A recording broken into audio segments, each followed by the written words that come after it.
aujourd'hui, vous l'avez vu, concernant le sang, je vous avais parlé donc de cela la fois précédente. Concernant le sang, c'est très important de comprendre pourquoi Dieu que l'on sert a besoin de sang pour pardonner.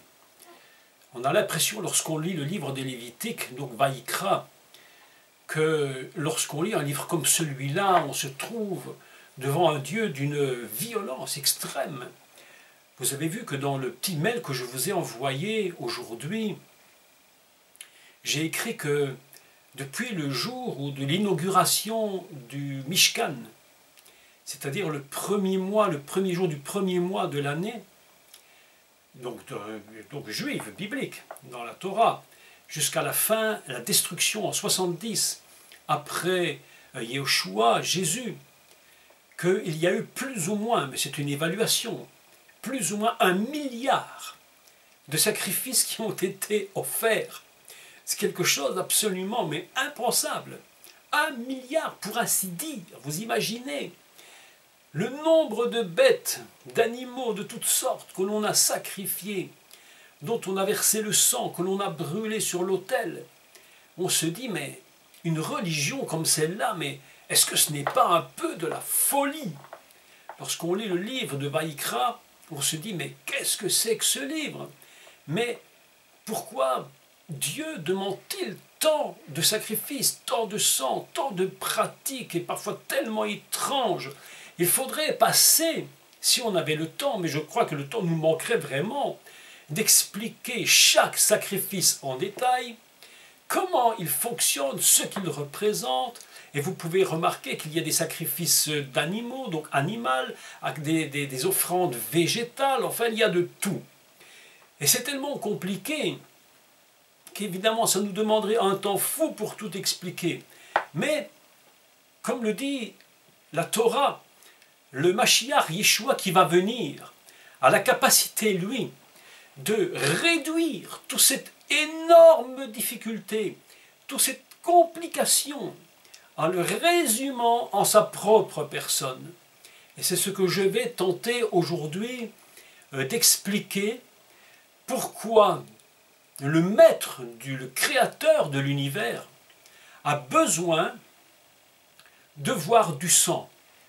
Pourquoi faut-il constamment, excusez-moi, des sacrifices?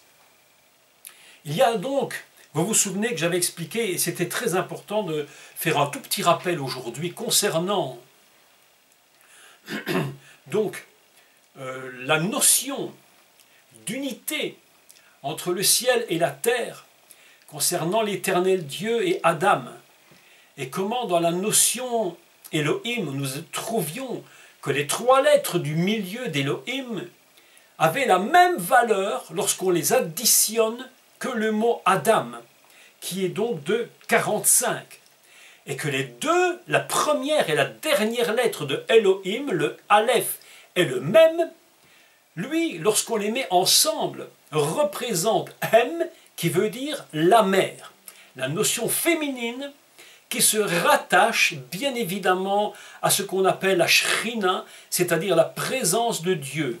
Je ne vais pas tout redire, c'est juste en introduction pour pouvoir enchaîner sur le principe de Dam, c'est-à-dire le sang.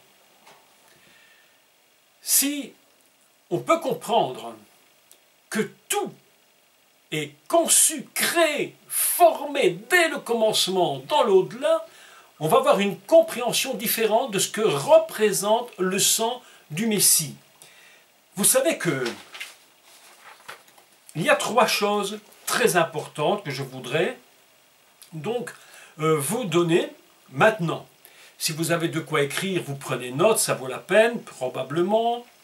Et c'est les 3 grands principes que Dieu va utiliser pour pouvoir, je vais dire, récupérer, mais le mot n'est pas très beau, mais enfin bon, on va se comprendre, récupérer son humanité adamique qui a été perdue, déchue, détruite, morte, lorsque la faute originelle s'est produite.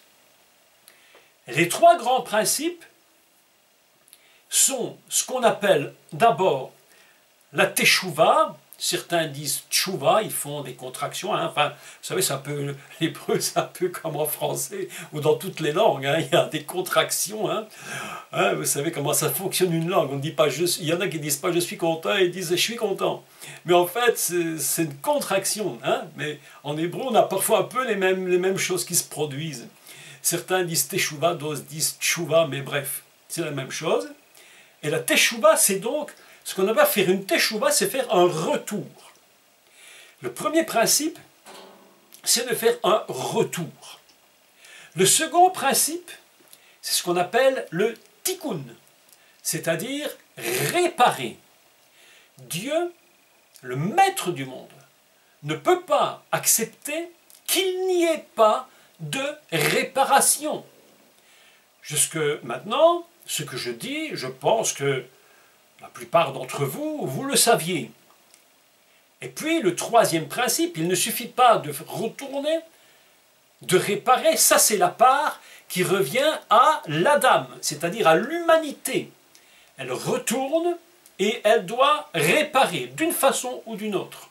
Réparation obligatoire. Et puis le côté de Dieu, c'est ce qu'on va appeler la slicha, c'est-à-dire le pardon. Lorsqu'on parle de pardon, évidemment, il y a beaucoup de mots différents. Vous savez très bien qu'on dit Yom Kippour, donc Kippour on a traduit par pardon. En réalité, ce mot a plus le sens, dirais-je, de couvrir, puisqu'on va dire Kapi, lorsque Moshe se trouve sur la montagne et que Moshe, Dieu va être avec lui et Dieu va mettre la main sur lui, on dit que Dieu, il fait donc Kapi, il va couvrir Moïse de sa main. De là vient le mot kippa, le petit chapeau qu'on met sur la tête, là, que je vois que notre frère Simon a constamment. Ça s'appelle la kippa, c'est-à-dire couvrir. Donc les trois grands principes pour que l'humanité puisse de nouveau avoir accès, disons-le comme cela, dans le Gan Eden, c'est-à-dire le jardin d'Éden céleste, c'est 1. La tchouva, le tikkun et slicha, les trois grands principes fondamentaux. À partir de là, nous allons devoir comprendre comment fonctionne le principe adamique. Vous saviez que, je vous l'avais enseigné la semaine précédente, il y a des différences dans le texte Bereshit au niveau de l'Adam. Le texte est extrêmement compliqué.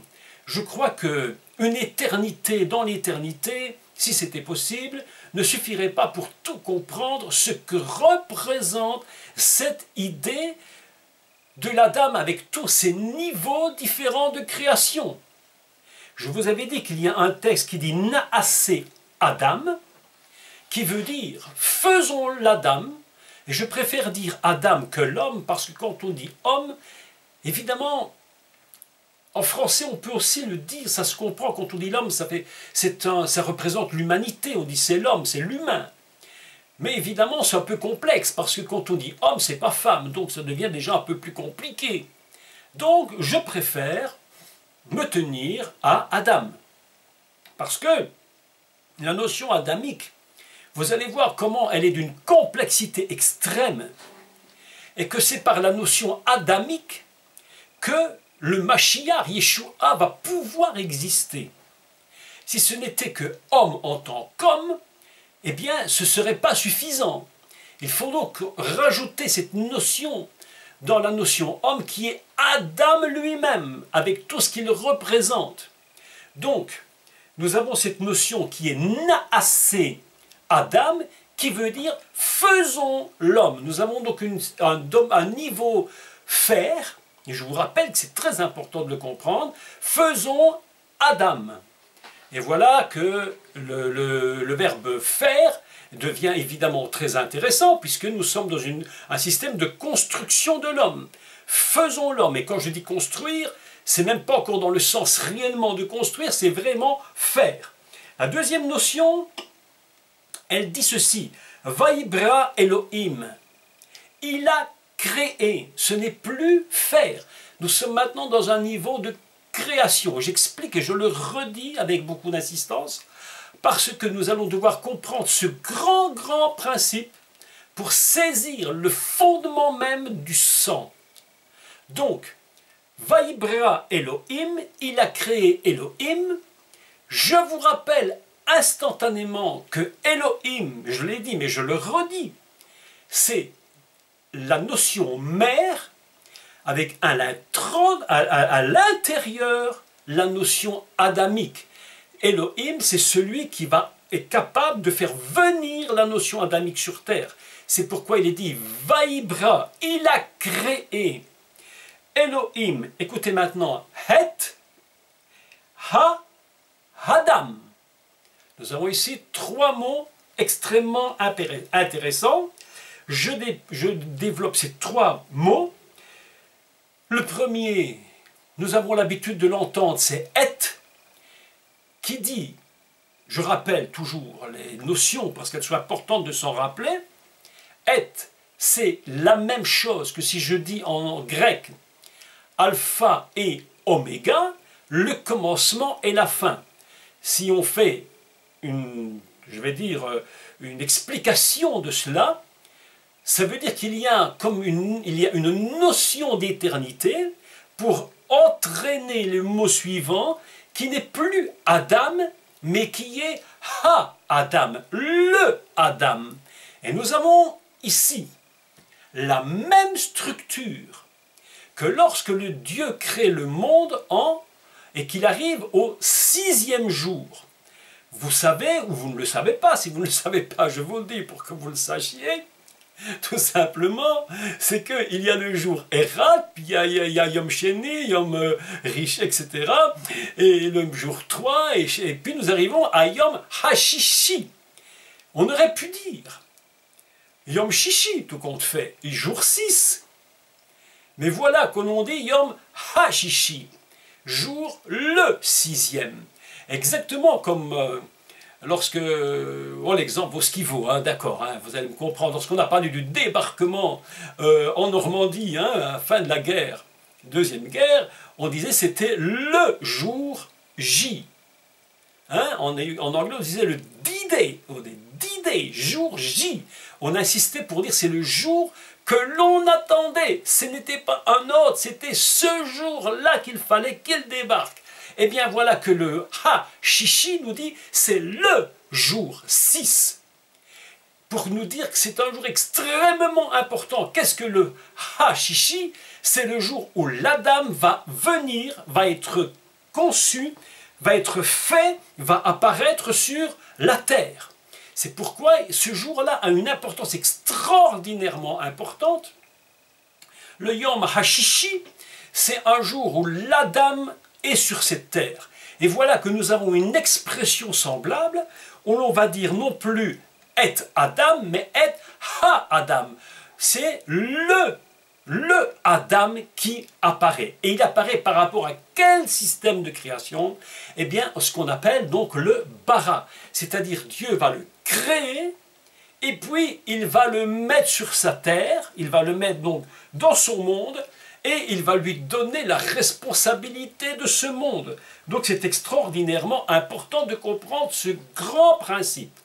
Parce que nous allons voir ensemble que le principe adamique, il est mélangé à la fois au principe messianique. Il n'y a pas de Adam si, à l'intérieur même de cet Adam, il n'y a pas la notion du Messie. Les rabbins nous font remarquer avec vérité d'ailleurs, s'ils l'ont bien compris, bien entendu, que la différence entre Adam et Ha-Adam, c'est que un représente l'Adam, l'humanité, le Ha-Adam, évidemment qu'il représente l'humanité, mais dans la notion messianique. Il y a le Messie qui est à l'intérieur. D'ailleurs, vous savez que Adam, si nous prenons les 3 lettres de Adam, j'aurais dit 1 milliard de fois la même chose, mais elles sont si importantes qu'on doit se les rappeler, que le Aleph de Adam représente Abraham, Dalet David, même Mashiach. Adam, Abraham, David, Messie. Voilà les 3 lettres de l'Adam. Et nous continuons. Et vous allez voir que dans l'Adam, il y a quand même c'est un mot qui est tellement important parce qu'il va déterminer tout le principe du salut de l'humanité. Je voudrais expliquer ce mot parce qu'il faut comprendre sa racine. La racine Adam, c'est Damo, qui signifie ressembler. Écoutez, c'est important parce que lorsqu'on parle de ressembler, on a de nouveau les 2 notions qui sont présentes. L'humanité, l'homme, la nature humaine, elle est construite à la ressemblance de Dieu. D'ailleurs, chose extraordinairement importante, et c'est, je ne sais pas si vous l'aviez déjà remarqué ou si je l'avais déjà dit, je n'en sais strictement plus rien. On a dit tellement de millions de choses depuis déjà des années, que si vous prenez un être humain, vous allez être étonné de constater qu'il a les caractéristiques, mais vraiment les caractéristiques de Dieu dans son physique. Et nous allons voir que même dans le sang, il y a une caractéristique divine. Qu'est-ce que le divin? Le divin, c'est, dans son niveau éternité, vous savez que c'est les 4 lettres du nom de Dieu, Yud, He, Vav, He, donc 10, 5 et 5. Que lorsque vous prenez l'Adam, vous allez constater que nous avons 5 doigts, un corps et 5 doigts. Et si vous me regardez, c'est Yud, He, Vav, et Yud, He, pardon, le He, le Vav et le He. Et je suis totalement dans l'image de Dieu. Et que l'ensemble forme 10. Et que nous sommes vraiment dans cette image. L'Adam a été conçu de cette façon.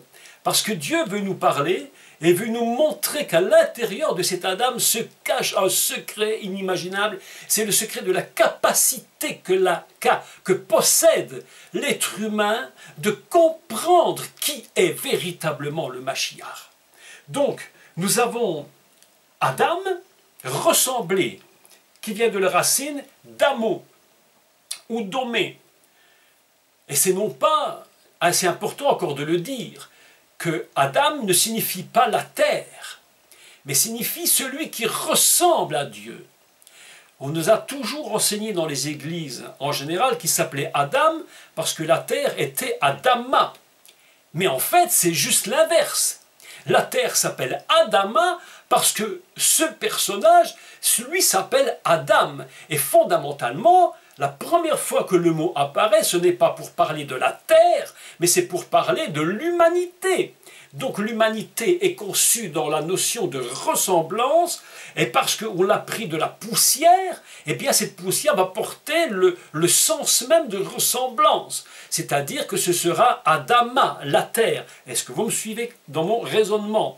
Donc voilà la première chose. La deuxième chose, c'est que lorsqu'on prend la première lettre, elle est Aleph, c'est-à-dire la valeur 1, celle qui représente Dieu lui-même dans son niveau, je dirais avant même le commencement de sa propre Torah.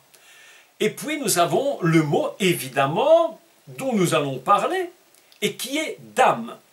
Et Dam signifie le sang. Vous allez voir que dans la Torah, si vous la lisez en hébreu, évidemment, français, c'est probablement beaucoup plus compliqué de le lire, mais en hébreu, vous allez voir qu'évidemment, des Adam, il y en a plusieurs. Il n'y a pas que le premier qui s'appelle Adam. Ce qui est commencement d'humanité, à certains niveaux, va s'appeler Adam. Mais nous allons aujourd'hui nous tenir au départ de cette humanité adamique. Donc nous avons ce qui ressemble. Dans ce qui ressemble, il y a la notion de Dam, le sang. Vous savez que ce mot, cette racine, selon la prononciation de la racine, va porter des sens différents. Par exemple, damé signifie croire, espérer. C'est surprenant, parce qu'en général, lorsqu'on parle d'Adam, Adam et Ève, c'est ce qu'on nous dit généralement, bon, c'est la notion de monsieur et madame. Mais en réalité, damé signifie croire, signifie espérer. Maintenant, dami signifie repos, signifie silence. On a vraiment le sentiment profond que cette créature a été conçue, et je le crois, pour être dans le silence et dans le repos, pour être dans la capacité de croire, dans la capacité d'espérer. Sa nature fondamentale représente tout cela.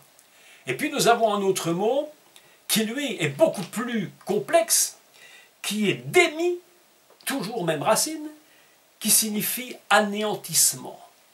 Donc, tout en étant un être exceptionnel, il y a un grand danger que si quelque chose venait à ne pas fonctionner, celui qui est appelé à posséder le sang, à être dans l'espérance, dans le repos, peut basculer subitement dans l'anéantissement. Et c'est cela qui va se produire à cause de la chute. Quelque chose va se casser et Dieu va devoir réparer cette faute. Il va devoir trouver un moyen pour réparer. Et ce moyen se trouve déjà inscrit, est-ce que j'oserais dire, mais oui, dans les gènes, j'allais dire, dans l'ADN de la dame fondamentale. Qu'est-ce que c'est que le sang? Parlons un peu du sang, parce qu'il y a un texte extraordinairement important qui dit ceci je crois que c'est dans le livre des Lévitiques. Je n'ai pas marqué la référence, mais je crois que c'est Lévitique 11, je crois, mais je ne l'ai pas inscrit ici à côté. Il dit ceci: Qui nefesh a bassar badar hi. Donc, qui nefesh, car l'âme, habassar, car l'âme de la chair, badam, est dans le sang, car l'âme de la chair est dans le sang. Vous savez que lorsque Dieu crée son humain, son Adam, il va souffler en lui un souffle de vie. Et il va devenir une âme vivante. Donc un nefesh, il va posséder ce nefesh en lui. Et la Torah nous dit dans le livre de Lévitique que l'âme, la chair, l'âme de la chair, donc le principe vivant de la chair, ce qui donne vie à la chair, c'est dans le sang. Ça se trouve à l'intérieur du sang. Lorsque le sang est touché par le péché, instantanément quelque chose bascule. Vous savez qu'il y a des expressions en français qu'on utilise, je pense inconsciemment, et pourtant il y a quand même quelque chose de très fort dans ces expressions concernant le sang. J'en cite seulement quelques-unes. On dit se faire du mauvais sang. Les gens qui ont des problèmes constamment, sans se rendre compte, ils se disent « je me fais du mauvais sang ». C'est-à-dire que dans ma vie, quelque chose est en train de basculer. On ne dit pas « je me fais une mauvaise chair », mais du mauvais sang. On se rend compte que ce qui est en train de couler dans nos veines, qui distribue la vie dans toutes les parties de notre corps, dans notre être, lorsque c'est touché par l'inquiétude, par le mal, par le péché, eh bien, les gens disent « je me fais du mauvais sang ». Ceux qui n'ont peur de rien, c'est étrange, hein, comme expression. On dit qu'ils ont du sang-froid. Hein, ce n'est pas des gens inquiets, des gens qui foncent dans le tas. Ils ont du sang-froid, ils n'ont pas eu peur. L'expression, on dit de quelqu'un qui a un sang d'encre, de quelqu'un qui est rongé jusqu'au sang. Il y a des expressions qu'on utilise très couramment. Pourquoi? Parce que notre vie est littéralement conditionnée par ce qu'on appelle d'âme. Ainsi, nous avons deux expressions fondamentales concernant d'âme. C'est la première, elle fonctionne selon l'Adam qui a été fait. La seconde fonctionne selon la dame qui a été créée. Je rappelle au passage que créer, le mot bara, donc cette racine de créer, n'existe jamais dans la Bible, sauf pour Dieu lui-même. Donc dans cette création de Ha-Adam, il a créé le Adam, la fonction messianique fondamentale. Il y a toujours cette idée que le sang est créé d'abord dans la pensée divine. Et puis, cette notion adamique qui va venir sur terre va porter en elle cette même notion.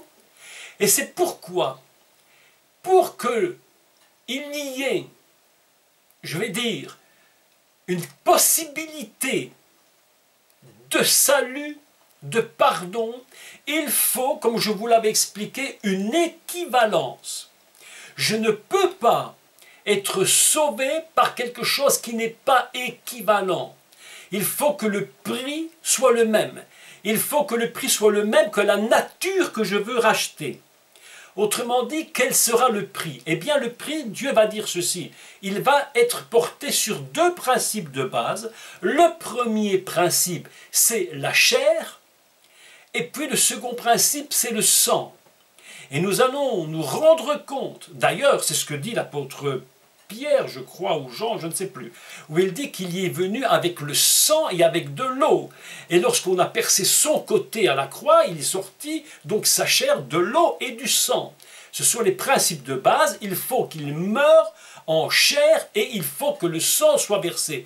Mais il faut que les valeurs des sangs soient équivalentes. Je vous l'avais expliqué, c'est impossible d'acheter quelque chose en payant un prix qui n'a pas la valeur de cette chose. Autrement dit, nous constatons que le sang qui est dans Adam, céleste, messianique, il est également dans la même valeur que le sang qui est dans l'Adam, l'humain lui-même. C'est ainsi que lorsque le Mashiach va venir, il aura la connexion entre les deux sangs. Celui qui est fondamentalement adamique et celui que l'on retrouve lié intimement avec le sang de Adam ici-bas. Pourquoi? Parce qu'il faut des équivalences. Sans l'équivalence, il est impossible qu'il y ait salut. Nous allons lire un texte dans les Lévitiques et je vais vous expliquer quelque chose qui est très très important.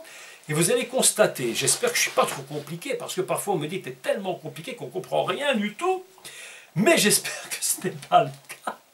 Mais si jamais vous ne comprenez pas, faites-moi un petit OK. Je vais essayer de recommencer un peu plus simplement, mais ce n'est pas facile. Donc nous allons quand même lire le livre des Lévitiques, Vaïkra, chapitre 1, à partir du verset 1, les quelques premiers versets. Je vais le lire d'abord en français, je le commente en hébreu, pour que vous compreniez bien le secret du texte. Alors Marie-Laure nous dit qu'un bon stylo, ça va, d'accord, ok. Je plaisante un peu, mais je sais que les notions sont un peu complexes à expliquer. Donc, je commence le texte dans Lévitique Vaïkra, qui veut dire « il appelle », et à partir du chapitre 1, du verset 1. Je le lis en français, je corrige en même temps en hébreu, parce que les textes français n'ont pas été bien traduits, je crois même l'anglais n'est pas bon non plus, ni même le néerlandais.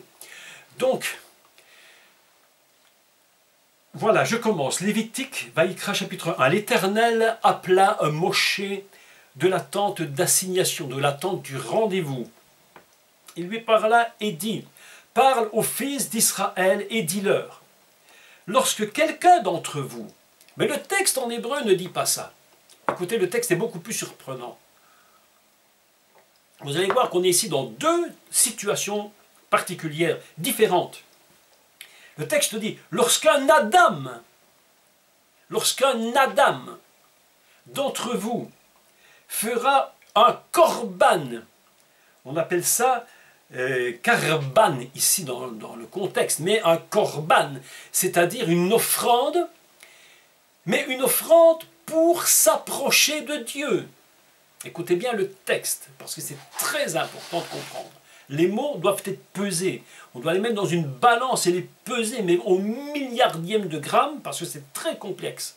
Lorsqu'un Adam fera un korban, c'est-à-dire qu'on est dans une notion d'abord qui contient l'humanité, qui fera une offrande pour s'approcher d'Élohim, s'approcher d'Adonai Elohim, du Créateur, On est dans la notion adamique, c'est-à-dire il y a une notion dedans du sang, une notion messianique.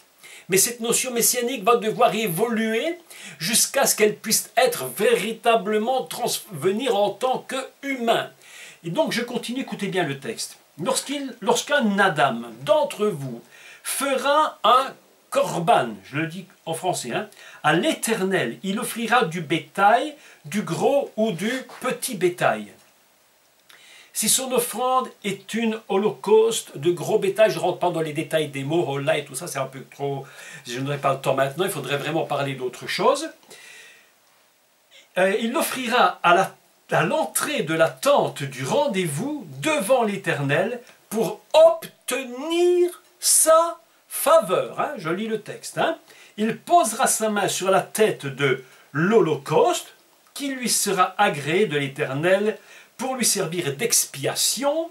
Il égorgera le veau devant l'Éternel et les sacrificateurs fils d'Aaron offriront le sang et le répandront tout autour de l'autel qui est à l'entrée de la tente du rendez-vous. Je peux continuer encore comme ça, expliquer tout le détail, mais ce n'est pas possible maintenant. Donc je me tiens simplement aux mots qui sont les plus importants de ce texte. Première chose, si un Adam, il y a une notion de celui qui s'approche et qui a une capacité de ressentir en lui, peut-être probablement même d'une façon inconsciente, qu'il possède en lui quelque chose d'adamique, quelque chose de messianique, mais il ne le sait pas encore. Il n'est pas encore totalement révélé à lui, bien qu'il soit Adam. Vous savez qu'Adam, c'est surprenant parce que lorsque vous prenez Adam, vous allez constater que si on regarde les lettres, la forme des lettres hébraïques, vous remarquerez que le mème de Adam est un mème fermé. Donc, ce qui voudrait nous dire que la notion adamique est encore fermée, non pas révélée. Mais lorsqu'il va se révéler en tant que Mashiach, le même se met au début du mot et non plus à la fin. Et on dit Mashiach, le même, le premier même, est un même ouvert. Le Mashiach est une ouverture, mais la notion adamique fondamentale du début de la Torah est encore fermée. Et c'est au moment où l'Adam va se révéler véritablement le Messie que tout à coup il va s'ouvrir et que les yeux vont s'ouvrir. C'est ce que la Bible nous dit et c'est ce que Paul dit lorsqu'il dit qu'il faut que c'est dans le Messie que est ôté le voile.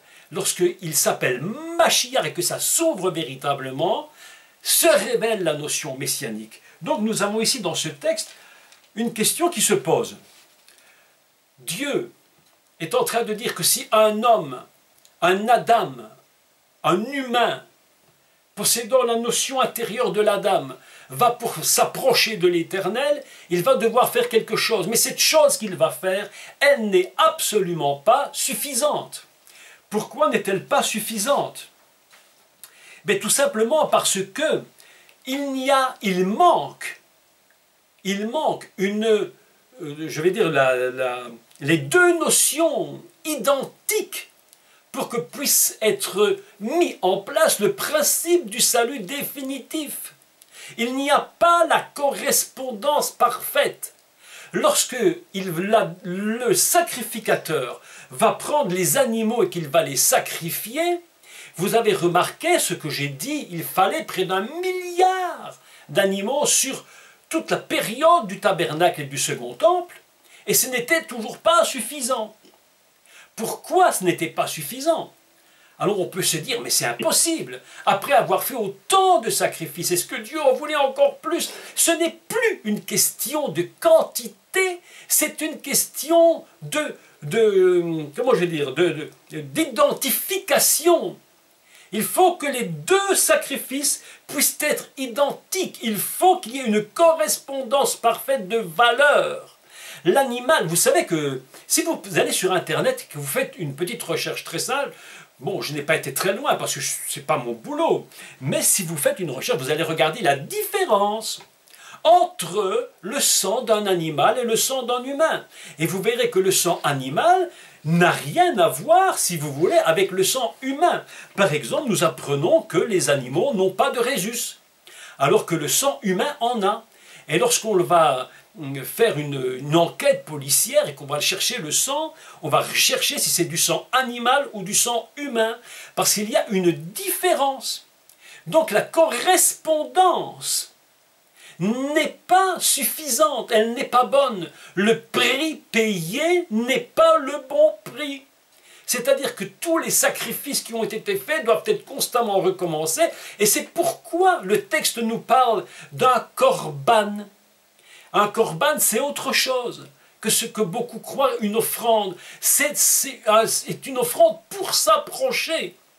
Elle n'est pas définitive, ce n'est qu'une approche. Alors que le Mashiach, lui, ne fait pas une approche. Lorsque lui donne son équivalence de sang, il ne fait pas une approche, mais il va complètement fusionner. Il va prendre la nature de l'humanité, et l'humanité est inscrite dans sa propre nature. C'est pourquoi nous avons deux fonctions adamiques, une fonction création et une fonction faire. Il y a l'Adam qui est fait et l'Adam qui est créé. Et même si les deux sont fusionnés dans l'idée, il y a cette notion très importante que le Mashiach, il doit venir en tant que Adam. Pourquoi? Parce qu'il possède la même dimension, la même valeur que l'humanité elle-même. Tant que nous ne comprendrons pas que l'humanité a pour Dieu une valeur équivalente à celle du Mashiach, mes amis, alors évidemment qu'ils continueront et que l'on continuera non-stop à faire des sacrifices et des sacrifices et des sacrifices et encore des millions. Et si le monde durait encore 1 million d'années, il faudra encore des milliards et des milliards de sacrifices. Et ce ne serait jamais suffisant. Mais que nous dit la Torah? Elle nous enseigne que le Mashiach, il se trouve dans la notion adamique fondamentale et qu'il est donc équivalent à ce que nous sommes. Nous sommes créés en lui, nous dit Paul. Et c'est pourquoi nous sommes créés en lui qu'il est le seul à pouvoir payer un prix qui soit valable pour ceux que nous représentons pour Dieu. Est-ce que vous me comprenez? C'est pourquoi tout sacrifice d'animal, tout le sang versé par les animaux ne peut pas payer le prix, parce qu'il n'y a pas une fonction animale au niveau adamique fondamental. Lorsque Dieu crée l'Adam, il le crée à l'image de Dieu, dans son image.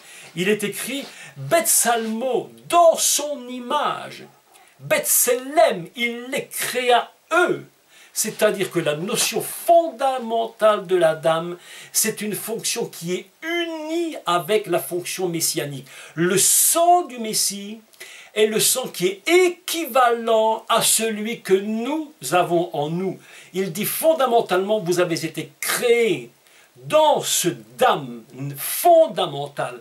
Mais voilà que la dame, évidemment, avec la femme, au moment où ils sont séparés et ils commettent la faute, je ne rentre pas dans tout le détail parce que c'est très long, ils commettent la faute, voilà que quelque chose se produit de terrible.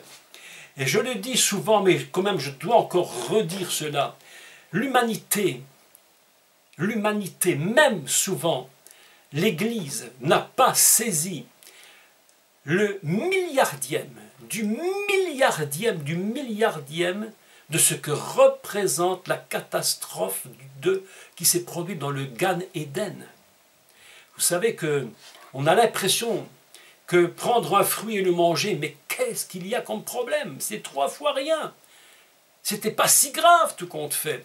Mais la Torah nous enseigne que lorsque nous allons et lorsque nous touchons, ou plutôt lorsque nous désobéissons à un ordre de Dieu, si petit soit-il, vous savez ce qui est touché.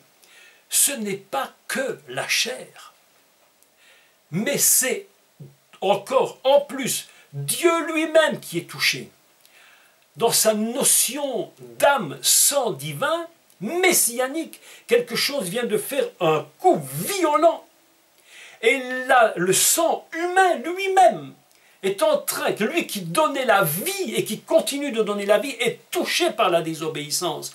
Et on ne se rend pas compte que ce sang, qui lui, dont il est écrit qu'il est celui qui est l'âme de la chair dans le sang, est tout à coup touché par la désobéissance et par le péché. Et ce sang-là, eh bien, il faudra bien que Dieu puisse trouver la solution pour le réparer.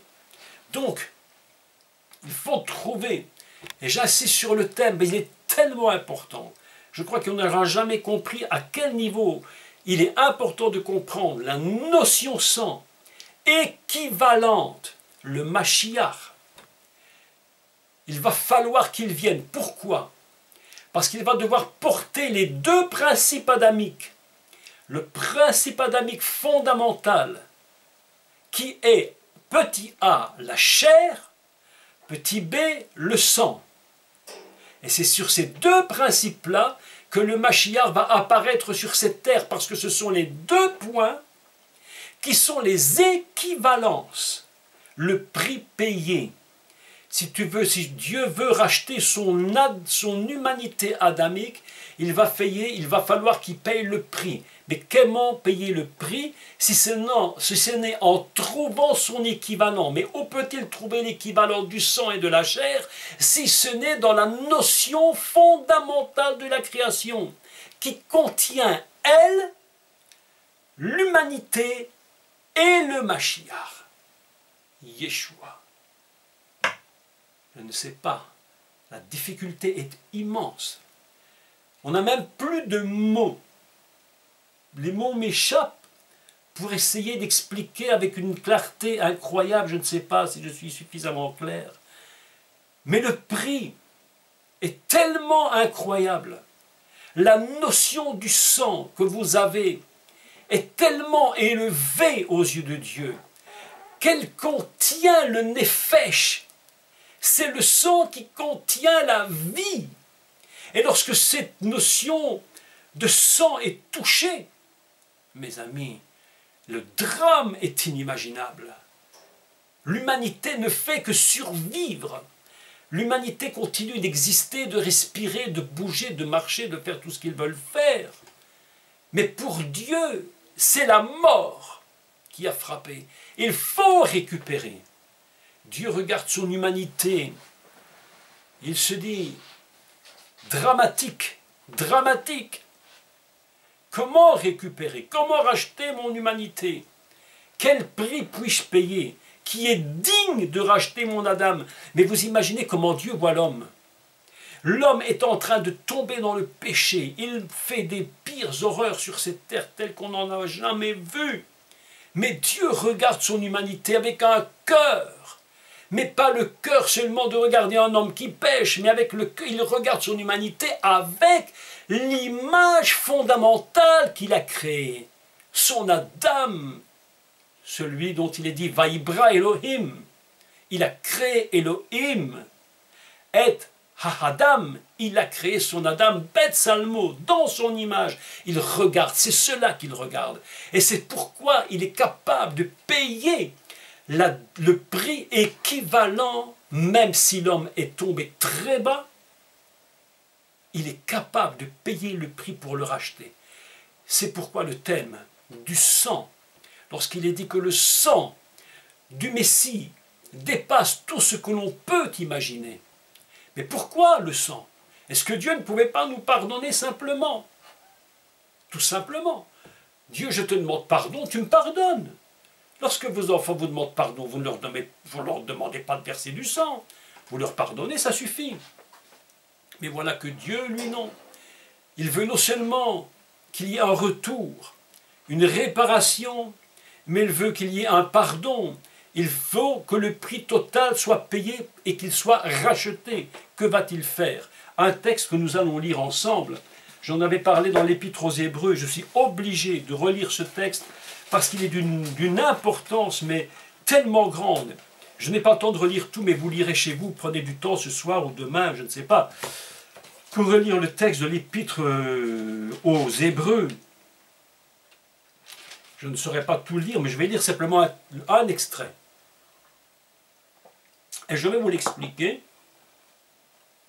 parce qu'il est très très important. Le verset 12 nous dit qu'il est entré une fois pour toutes dans le lieu très saint, donc Hébreux chapitre 9, non avec le sang des boucs et des veaux, mais avec son propre sang. Je fais une parenthèse immédiatement, et je vous fais remarquer que les sacrificateurs, écoutez bien ceci, la différence entre le sang qui est dans la notion adamique bara et le sang des animaux. Les sacrificateurs prenaient de sang animal qui n'était pas équivalent, et ils allaient dans le tabernacle pour verser le sang. Et pourtant, vous savez comme moi que le tabernacle, c'est un niveau de connexion extrême. Le temple de Jérusalem est un niveau de connexion extrême. Et pourtant, ils allaient avec le sang dans ce lieu. Mais lorsque l'on parle du Mashiach, qui verse lui son sang, on n'est plus dans l'animalité, on est dans la divinité.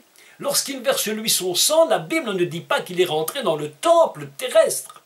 Il dit qu'il est rentré dans le Mishkan céleste. Parce que le sang du Mashiach n'a aucune place dans le Mishkan terrestre. Il n'a sa place que dans le Mishkan céleste. Il va mourir ici-bas, mais la Bible nous dit qu'il a pris son propre sang et il l'a présenté dans le tabernacle céleste. C'est pourquoi il dit ceci.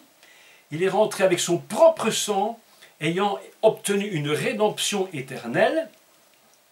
Car si le sang des taureaux et des boucs et la cendre d'une vache répandue sur ceux qui sont souillés, sanctifiés, procurent la pureté de la chair, combien plus le dam messianique. Vous entendez les mots, hein? Dam, Adam, le dam messianique, celui de là-haut. Ah là là, quel texte! Combien plus le dam messianique qui par l'esprit éternel, nous ne sommes plus dans de la temporalité, nous sommes dans de l'éternité, s'est offert lui-même sans tâche à Dieu. Je n'ai même pas le temps de tout expliquer maintenant, il faut que vous réécoutiez l'Épître aux Hébreux, tous les cours que j'ai donnés, il y en a je crois une trentaine ou 40, je ne sais plus, où j'explique tout ça en détail, donc je passe. Purifiera-t-il votre conscience des œuvres mortes afin que vous serviez le Dieu vivant? Et je passe, verset 16, écoutez, maintenant c'est le secret du sang. Le secret du sang, il est ici dans ce texte. L'auteur de cet épître avait compris, et il dit ceci, « Car là où il y a un testament, il est nécessaire que la mort du testateur soit constatée. Un testament, en effet, n'est valable qu'en cas de mort, puisqu'il n'a aucune force tant que le testateur est vivant.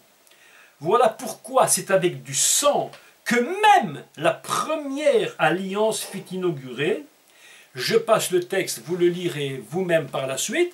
Ça veut dire quoi? Ça veut dire qu'il faut une preuve de la mort. On peut très bien mourir.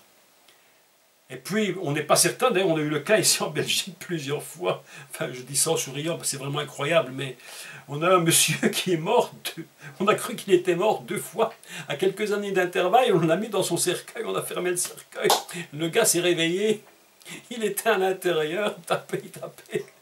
Vous imaginez la panique à bord le jour de l'enterrement, c'est une histoire vraie en plus, et le gars n'était pas mort, il sautait. Incroyable. Et encore plus tard, une deuxième fois, ça lui est arrivé, il y avait un problème, c'est pas quoi. C'est-à-dire qu'on peut croire qu'il est mort, mais il n'est pas mort. Donc, l'héritage n'a pas de valeur. Comment pouvoir hériter, c'est-à-dire être récupéré? Qu'est-ce que c'est l'héritage? C'est être récupéré, être repris par Dieu et emmené avec lui dans l'éternité, dans son Gan Eden céleste.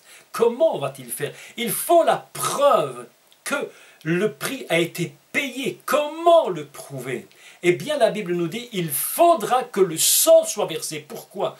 Parce que tu peux perdre une main, tu peux perdre une jambe, tu peux perdre un pied, hormis la tête. Mais on peut perdre beaucoup de membres et toutes sortes de choses. Mais c'est pas pourquoi on est mort. Mais lorsque ton sang a coulé, lorsque le sang a été sorti du corps, ce sang-là, il prouve que la personne est décédée. Lorsqu'il n'y a plus de sang dans le corps, on est certain qu'il n'y aura plus de vie, quand bien même elle serait en entier, physiquement, la vie a quitté son corps. Pourquoi? Parce que la Torah nous enseigne, car l'âme du sang, l'âme de la chair est dans le sang. Autrement dit, Dieu veut une preuve. Une preuve d'abord pour lui, une preuve pour vous et moi. Autrement dit, lorsque le sang est versé, le Mashiach Yeshua prend son sang et il va dans le tabernacle céleste. Une dame m'écrivait l'autre jour, elle me demandait, mais pourquoi? Pourquoi est-ce qu'il faut qu'il aille dans le tabernacle céleste? Parce que le sang du Mashiach, fondamentalement, c'est un sang céleste. Il vient du céleste, pas du terrestre. Même si nous croyons que le sang vient du terrestre, la Torah nous dit non. Non, d'abord c'est bara, c'est créé au niveau divin. Le sang vient du céleste, c'est une conception divine fondamentale. C'est-à-dire qu'il va prendre son propre sang, il va monter là-haut et il va présenter dans le tabernacle céleste le sang en disant voilà le sang du sacrifice qui était sans péché. C'est tellement important, c'est le seul prix équivalent pour l'humanité. C'est équivalent, c'est très important. Ce mot a une importance, mais tellement grande. Si nous n'étions pas à la valeur messianique, si l'humanité n'était pas à cette valeur, mais mes amis, je vous dis franchement, mais le sang des animaux aurait été suffisant. Suffisant, largement suffisant. Il y a Nelly qui nous pose la question, est-ce pour cette raison que certains refusent des transfusions sanguines? Alors, peut-être pas totalement pour cette raison, mais certains ont certaines conceptions par rapport au sang. Alors c'est vrai que le sang est quand même délicat, parce que on sait très bien que le sang transporte énormément de choses, de maladies, de tellement de choses. D'ailleurs, lorsqu'on veut voir l'état de santé de quelqu'un, on dit faites une prise de sang. Hein, on ne vous dit pas faites une prise de chair, hein, mais bien sûr. Pourquoi? Parce qu'on sait que dans le sang se transmet non seulement tout ce que le corps a besoin, mais il y a de l'âme dedans. Et lorsque le sang est touché, l'âme est touchée. Et lorsque l'âme est touchée, mes amis, il va falloir que Dieu paye un prix immense pour pouvoir récupérer cela. Donc, c'est pourquoi le Mashiach va prendre ce sang et c'est là-haut qu'il le présente, parce que c'est là-haut qu'il est conçu. C'est de là-haut que tout se crée, pas ici-bas. Le sang du Messie est tellement important. Si nous n'avions pas la valeur du Messie aux yeux de Dieu, mais mes amis, mais le sang des boucs et des taureaux aurait été suffisant. Mais s'il avait été suffisant, c'est-à-dire que Dieu nous aurait considérés uniquement sur la base de l'animalité. Mais nous ne sommes pas créés en jour animalité. Nous sommes créés dans l'Adam fondamental. C'est pourquoi il va falloir un sang adamique pour pouvoir sauver une nature adamique. Et c'est la raison pour laquelle Paul va parler du Mashiach en disant « il est Adam ». Parce que sans Adam, pas de salut possible. Parce que le sang adamique et le sang messianique, ils forment une unité. Ils sont la seule valeur équivalente.